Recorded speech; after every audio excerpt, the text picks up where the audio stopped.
Hi guys, welcome back. In this time round I'm bringing you an all KZ review. It's not the first time that I do this. I've done it several times before. I've got for you the KZ CASTOR Pro. I've got for you the KZ ZA12. I've got for you the KZ ZSX Pro, and I've got for you the KZ the Zenith. The Zenith, unfortunately, I won't be able to talk too much about it, or or at least in the detail that I would like, as my unit, unfortunately, and it's one of the very few times that I've had any issues with KZ, to be truthful. I mean, those of you that follow me know that I've said it plenty of times.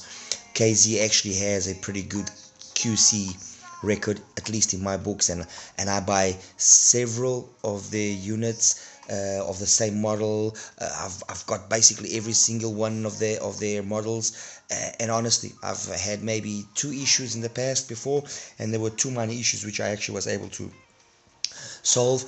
One of them I wasn't able to solve, which involved the PR3, but I was able to then get another unit, and that was in good condition. And then now this time with the Zenith, unfortunately the left side, and I think it's a problem that's centered in the switches, because messing around with the switches and playing around with the switches, the response changes in a very radical manner. There's definitely something wrong with the switches in my Zenith. Like I said, I tried to sort it out, but I wasn't able to do so. But nevertheless, I decided to have it here because it is overall very similar to another IEM that I have here of the new ones. Anyway, as I was saying, I'm going to start here with the CASTOR Pro. The CASTOR was released in sometime during the 2023. I don't recall now. I mean, it's been such a long time. Using a dual driver setup, a 10 and an 8mm, in a kind of a, let's see if you guys can see it, in a kind of a back-to-back fashion, as you can see here, and had the tuning switches. There was 2 versions. There was the Focus, there was the Harman version and the bass version, and alongside the Trio and the CCA Trio, and then later the KZ Vader, they are well tuned. I mean, for the price, unbeatable really. If you actually start thinking about it, I mean, you can pick these things up for like $13-14, so you can't really complain. And the truth is, when you consider the the overall build quality, the tuning and everything, there is very little that you can falter. Let's be honest. Anyway, the original CASTOR was now substituted in late 2024 by the CASTOR Pro. Basically, it is exactly the same shell, just a slight difference here in the faceplate. Let's see if this thing will focus. It's giving me grief. There we go. Just a slight difference here in the way that the faceplate was designed. And the other difference that exists, which is the most significant one, is that now it sports 2 of the 10mm linear, super linear drivers. And with well, obviously with that, the tuning, although kind of similar-ish, this thing doesn't want to focus, kind of similar-ish, it has changed a little bit. There's also a Harman version and a bass version, as you can see. Okay, the bass version has got this darker color, which again was the same situation in the original CASTOR. Tuning switches, that's fine. The difference mainly between the bass version and the Harman version of the CASTORs is that the bass version has this tuck style bass, which depending on where you have the settings of the switch is tucks earlier or later, while the Harman version has got this gliding style of bass. Obviously the Harman version will be more, let's consider it audiophile correct, while the bass version will be, as the name implies, more bassy, more fun, more engaging. Personally, this is my personal preference. I prefer the bass versions over the Harman version. Although having said that, I will give, because I have to, I will give its deserved merit to the Harman version when it comes to being, more capable in terms of resolution and detailed retrieval, and technically it is a more capable IEM. So when I'm listening to certain vocals, and when I'm listening to something which I just want to kind of chill and relax, you know, it's not a 50-50 situation, but I end up sometimes picking up more my Harman version of the CASTOR than I end up picking up the bass version of the CASTOR.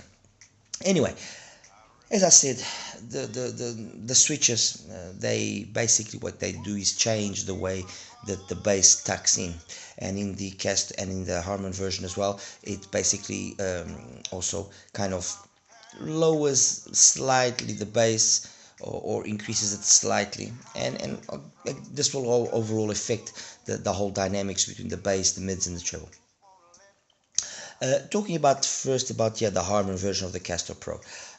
You know, it's very evident from the first time you listen to it that technically it's a highly capable IEM, and the fact that it uses the super linear driver, it is the main reason for that. I mean, that driver is a phenomenal driver. I mean, we've seen it in the Saga, we've seen it in the Libra, we've seen it in the EDC Pro. It is a very good driver with a lot of extension, so loads of upper mids and treble capabilities. And yeah, in the CASTOR, you know, they've got one dedicated for the bass, one dedicated, not 100% dedicated, but more focusing on the mids and highs, and overall the sound that you get is without a doubt a very technical sound. So for those that are not bass lovers and like the more technical presentation, that like the more clinical type of sound, definitely the Harman will be the one to go for. Comparing it, and I'll talk a little bit more about it now in a second, but comparing it to the original OG Harman of the CASTOR, I'm going to say that I prefer the original CASTOR. And why? I'll tell you why. Because in terms of timbre and tonality, which is one of the details that I have a tendency of leaning towards as one of my main characteristics for an IEM, it's nice there in the 1100 position, which is basically the position that I always use, which boosts slightly the bass. And having this one as well in the same situation, the bass presence there of the original CASTOR is a little bit more noticeable. It's a little bit more fuller. So yes, what it loses in terms of its technicalities and its detail retrieval and its cleanliness in the upper range of the frequency response, it gains in terms of timbre and tonality. And for me personally, makes the original CASTOR Harman version a more pleasant and more truthful IEM when it comes to rendering music that I like listening to. I mean, just to give you a couple of examples, Holding On by Gregory Porter, it sounds very nice on both of them, be it the original CASTOR Harman or be it the new CASTOR Pro Harman. But it just sounds more realistic in the original one than it does here. And I think some of that can be to not so much the way that the mids and the highs are done here, because the mids and the highs here are done very nicely. It's the fact that it's leaner in the bass department than the original one was. And because it's leaner, and maybe there, you know, I'll probably end up buying another one just to see if it was just this unit or if that is overall the tuning that they focused on. They've made it, in my opinion, just a little bit too excessively lean. The bass here kind of more reminds me of the bass that you find in the Zenith. Like I said, not 100% able to give a full perception of how the Zenith is because of the situation that I've had with it, or then if I have to use another IEM which I've really listened to, it sounds more like the high resolution version of the Libra than the balanced version of the Libra. And that leanness in the bass, coupled to the fact that you have a lot of energy, you know, in the mids and the highs, can sometimes just make things sound just a little bit overly thin, a little bit overly clean, lean, cold even. You know, it's again. Please note, this is my perception of it. Okay. Obviously, I played around with the tips. I tried the KBO7s, as you can see. I tried the original tips, which actually worked quite nicely, mind you. I tried some foams.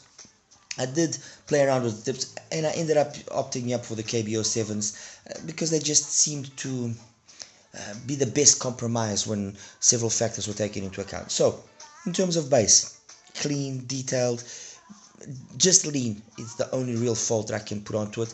Marries perfectly into the mids. Male, female vocals come across nicely, although the male vocals will suffer a little bit from that leanness. And then, you know, the mids, upper mids and treble are very nice, very, very nicely executed. If anything, I would say to choose perhaps a warmer sounding source to kind of try and mitigate this issue of the leanness in the bass. And I would probably, I think probably the foam tips would maybe be a better option. I opted for the KB07s because, like I said, in my ears the difference was so minimal that it just ended up being the better choice. But not by much. I mean, if I have to be 100% truthful, the foams and the 07s, the difference is not that much. Maybe in the foams, what I do find is that it kind of controls a little bit better the upper mids and the treble, and gives a perception of a little bit extra warmth. But it wasn't enough for me to say that no, I will overall take the foams over the KB07s and silicones. In my case, I think the silicones are still the better option here for the Harman version of the CASTOR Pro.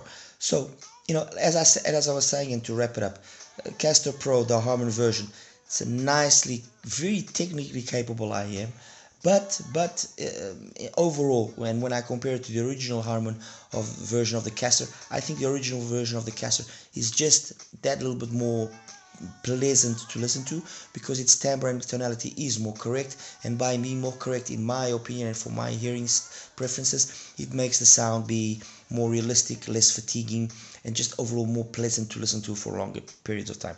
Now, going here now to the bass versions of the CASTOR and the CASTOR Pro. As I said, they have this stuck style of bass execution. By default, they bring all the switches in the one position, and again I tried the 1100 position. And how can I put this? If I compare this, okay, in the all the switches up, which lowers the bass slightly and makes it tuck in earlier, and I compare it to the original CASTOR bass version with the 1100, so with a little bit of the bass boost, it's going to be a little bit of a tough one, because in terms of the execution of the mids and the highs, yes, this is a little bit more polished than the original one, be it with the switches all up or just with the first two switches more you know, in the up position. It is a more polished execution. The problem here with the bass version of the CASTOR Pro is that when it tucks, it dips and then rises and then plateaus. I'll show you in the graph. And what that means is that while in the original CASTOR there is a sensation of being one driver playing, so there's a continuous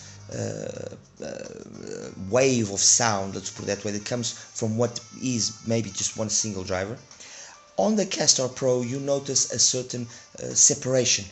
This is coming from the one driver and this is coming from the other, because of that notch, because of that very significant dip that exists there in the 200 to 400 hertz area.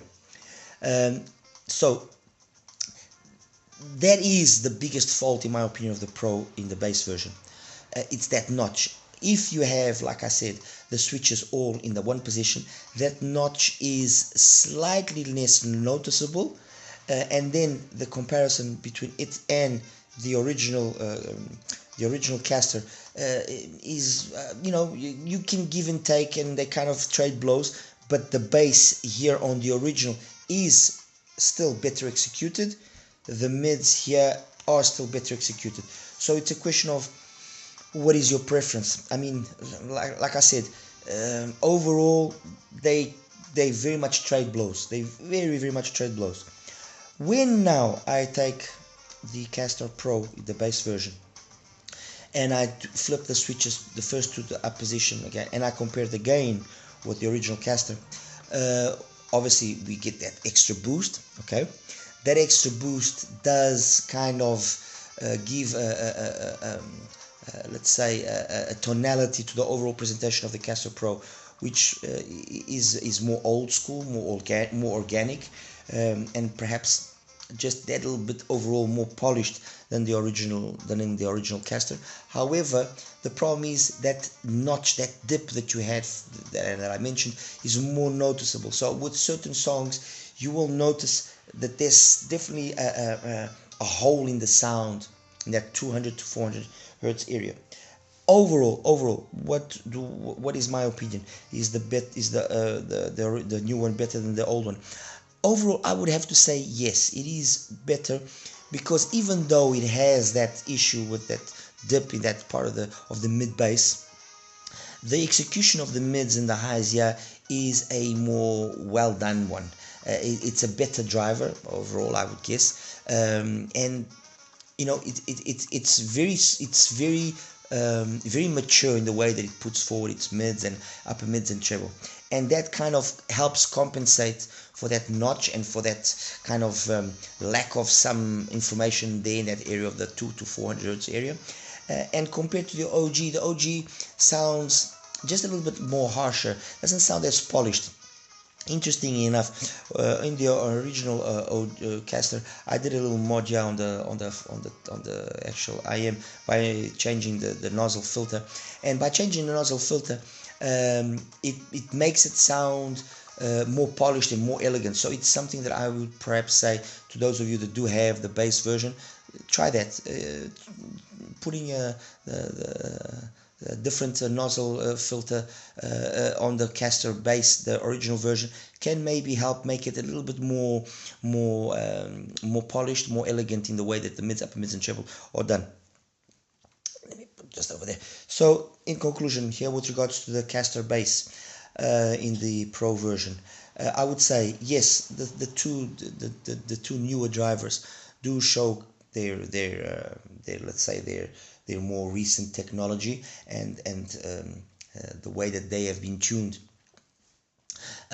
showcases what this driver is capable of doing. Not only is it capable of having a very good mid-range and vocal presentation, but it's equally capable of having monstrous amounts of bass. If anything, the only issue here with the CASTOR, the Pro version of the bass model, is that dip just, you know, kind of doesn't give the ideal driver coherence between the two drivers. But overall, I mean, I can't really fault it again too much. That's the reality. These are IMs which are relatively cheap. I mean, I bought this one for $17. You know, when you consider that you have this new driver from KZ, which has been quite successful in its various implementations so far, you got again a nicely built shell, solid. You know, okay, fine, the cable and the tips are not the best, but overall you have a very well built, a very solidly built IM that sounds the part. And when it comes to being fun and engaging, definitely very fun and engaging. When I compare the bass Pro version to the Harman Pro version, what can I say? Look, it's two very different IMs. I mean, the one is a more clinical, more detail orientated IM. The other one is a more fun and engaging. Personally, I would choose the bass version. That's me. Because the leanness of the bass here is just excessive. And over there, excuse me, although you might get that feeling, especially if you're using the 1100 position, that the bass is a little bit too much and kind of overpowers the mids and the upper mids and the treble somewhat. It still is overall more old. You know, the way that old school presentation comes across is very engaging. It's very satisfying and makes it an easy IEM to listen to. All right, so guys, that's basically it. CASTORs out of the way. I would say overall a solid upgrade. Not as significant as I was expecting, to be honest. I will be honest. If you have the previous models, I don't think upgrading to the new ones is an absolute must. If you are in the market to buy a CASTOR between the original and the newer ones, I would say, if yes, if you are wanting details galore, the Pro Harman is a good option. If you want a more balanced Harman of the two, the original Harman version of the CASTOR is the better one. In terms of the bass versions, be it the original or be it the Pro, like I said, overall the Pro version does edge out slightly the original, because the way that the mids, upper mids and treble are done, and this is again due to the fact that they're using that super linear driver, is a better execution, or gives us a better execution than the original OG. The original, the OG CASTOR does have overall a slightly more well-tuned bass, because it doesn't have that major dip that I've mentioned. But when I show you the graphs, you'll understand. So, okay guys, that's the CASTORs out of the way. Let's get that. Let's talk now here about these, mainly these two, because the rest, well, are older models, or and the Zenith. Like I said, I won't be talking too much. We'll start here with the ZSX. The ZSX is a 1+5. It uses again the super linear driver. Let me see if I can somehow show it to you. It uses the super linear driver.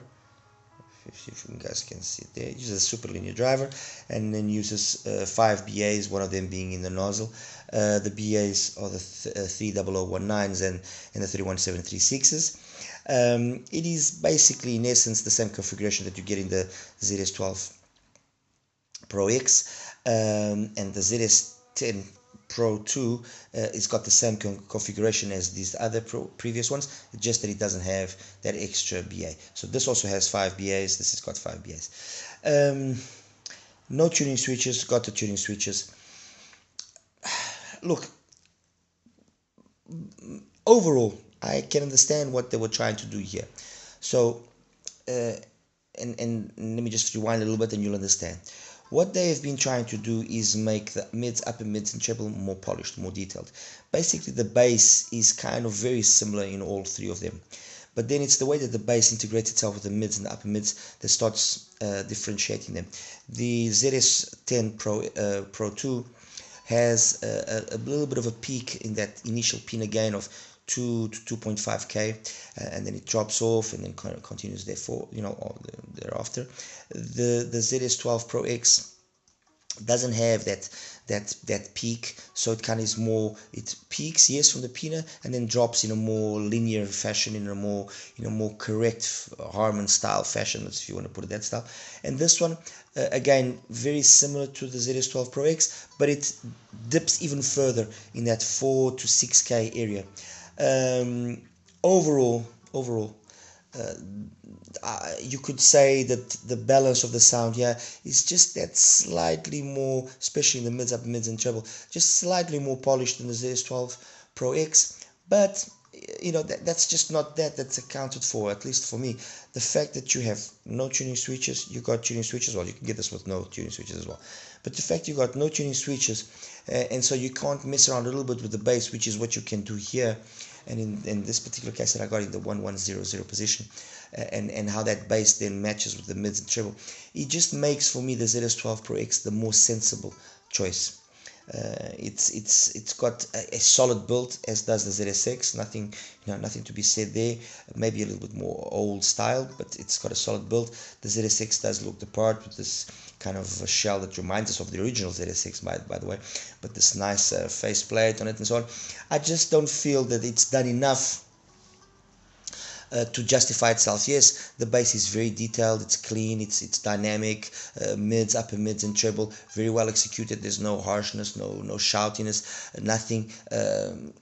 It is a nice IM. Just I feel that compared to the ZS12, it's not on the same league, and compared to the ZS10 Pro 2, I would still probably take the ZS10 Pro 2, to be honest. Even though it's got that little peak there in that area of the 2 to 2.5k area, I still feel that overall it's just a little bit more engaging. It just comes across a little bit more engaging.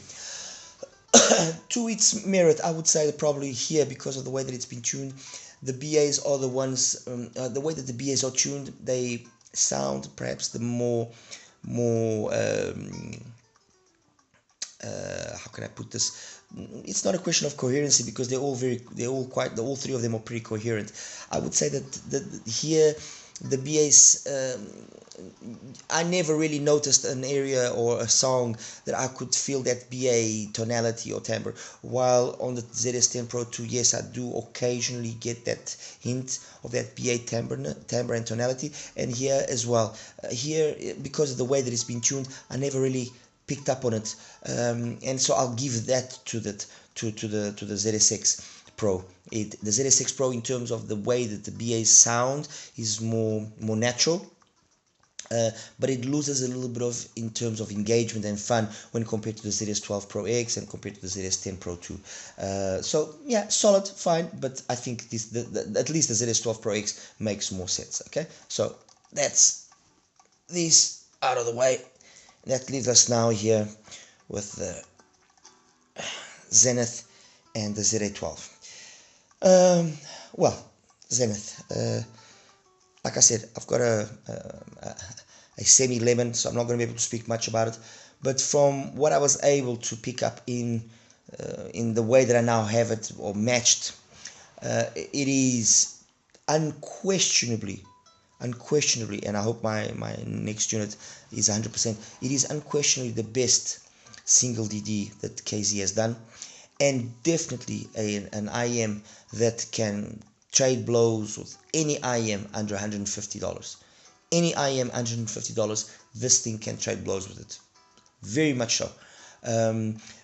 Even with this discrepancy that I have from left to right channel, and the fact that the left channel is definitely lower in the mids and so on and so forth as compared to the right channel, and there's also less bass. I mean, this is not me exaggerating. I can pick up on it when it came originally, even more so. Now that I've messed up, the bass is basically the same, but the mids, you can notice there's a dip there. You know,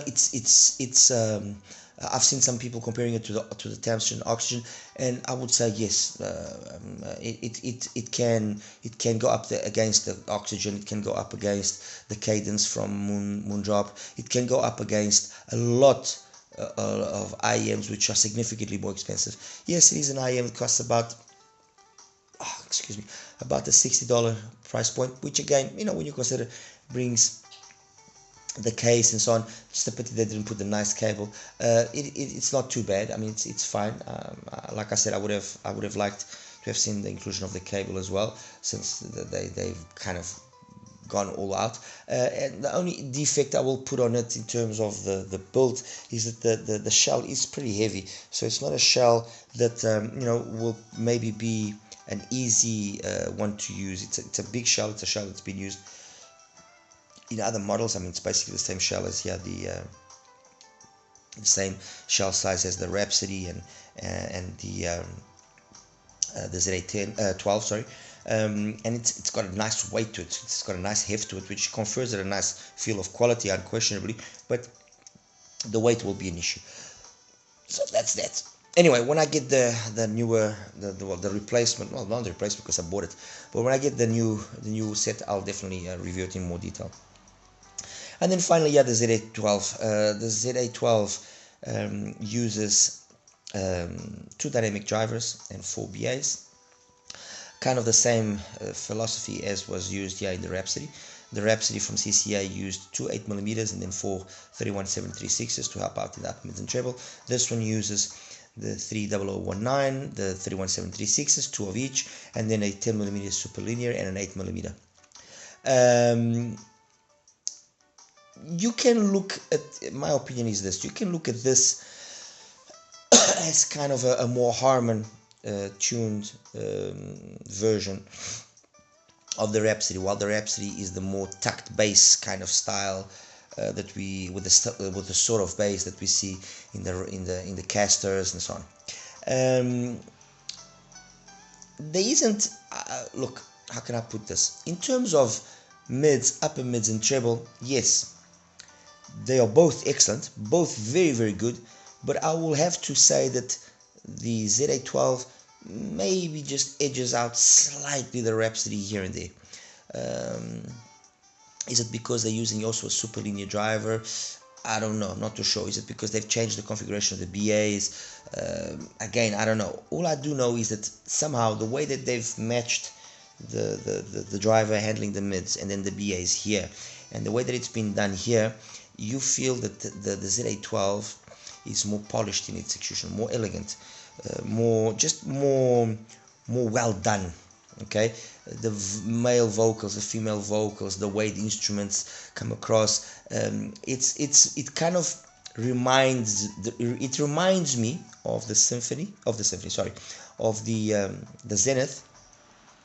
It's got the same sort of bass as the Zenith, everything, but it's got that significant extra amount of detail up top. So in terms of detail, very good IM, and I would say probably, and this is a testament of the way that the tuning has been done properly. The way that they've integrated the drivers and they've matched the drivers, although bass is not the star of the show here in terms of quantity, not quality, and the mids and upper mids and treble are significant. The overall tonality that comes across is a very agreeable, a very nice one. It doesn't sound thin. It doesn't sound like the CASTOR Pro, the Harman version, where it just sounds lifeless at times. No, this sounds really very good, very good. Compared to the Rhapsody, and I was and am a very big fan of the Rhapsody, without question. At the time when it was launched, and it's $50, a phenomenal IM. Okay, you can look at this. You can look at the Rhapsody as kind of a CASTOR, an original CASTOR with BAs added to it. Not 100% correct, because the CASTOR's got a 10 and an 8, and this has got 2 8s. But you can look at it that kind of way. And what that means is that then you have this resolution and this detail up top, which the CASTOR doesn't have. But in terms of timbre and tonality and the driver coherence, this has always been very well done. And it just makes for a very nice, agreeable sound. It just sounds very competent.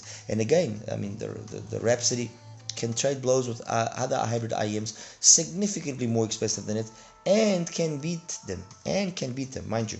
This doesn't have overall the same bass amount as the original Rhapsody, because again, it's two different styles of bass. This has got that gliding style of bass, this has got that tucked style of bass. Being tucked, it's more fun and engaging, a little bit fuller, but it kind of camouflages a little bit the mids and upper mids and treble at times, while here it's a gliding style of bass, which actually helps open up the vocals, helps make instruments come across in a very open, realistic manner, while over here they can sometimes sound just a little bit not overly, but a little bit muffled, a little bit just brought down. This will be more organic, this will be more technical, let's put it that way, okay?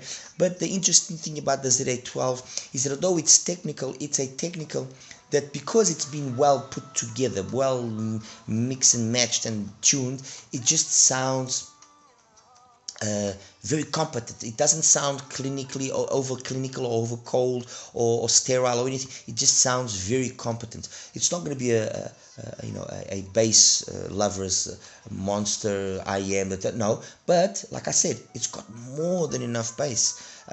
It's got the same sort of bass level and bass quality as the Zenith. It really is that competent. It really, the bass is not the issue here, definitely. In reality, if there was anything that I would have liked, maybe, yes, since it's got the tuning switches, if that boost of the bass was just a little bit more, that would have been nice. It would have been nice. I'm not going to deny it. But bass is not the issue here. Mids is not the issue. Upper mids, treble, not the issue. Very nicely, the whole frequency is very nicely done. And when you consider again, the price that this has, which is roughly around the $60 price point, there's very little that you can falter. Okay, you've got a nice build, nice drivers inside, it looks the part, tuning switches, the accessories could be better, but that's that.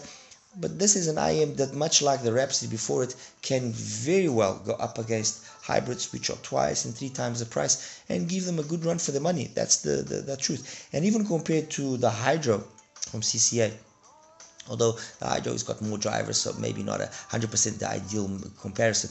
But even compared to the Hydro, I would say that this ultimately, when all the boxes are compared and I would say that this is a better Hydro.